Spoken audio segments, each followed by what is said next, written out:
Defense Secretary Pete Hegseth is asking lawmakers for billions of dollars in funding, partly to cover the cost of the Iran war.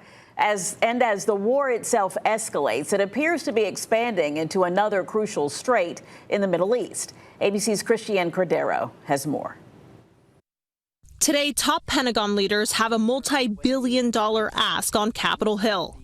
This request is an urgent, necessary injection of resources to address the immediate needs of our department. Defense Secretary Pete Hegseth is vouching for the administration's $87.6 billion request in supplemental funding, $67.1 of which would go to the Defense Department. Part of that would pay for the Iran war. The Pentagon today identified a third U.S. service member killed over the weekend in the Middle East. Army Sergeant Michael Emmanuel Swinton of North Carolina was killed during a controlled drone detonation in Iraq.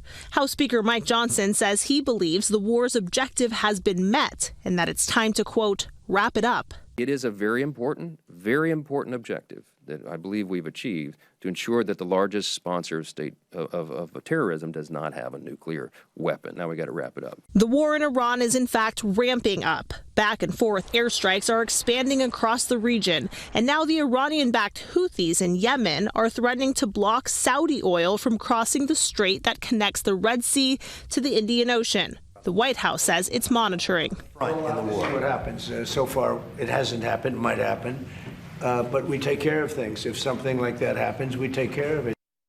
Among the things expected to be covered under the $87.6 billion request from the White House, $21 billion for munitions and roughly $17 billion for what the Pentagon calls operational costs.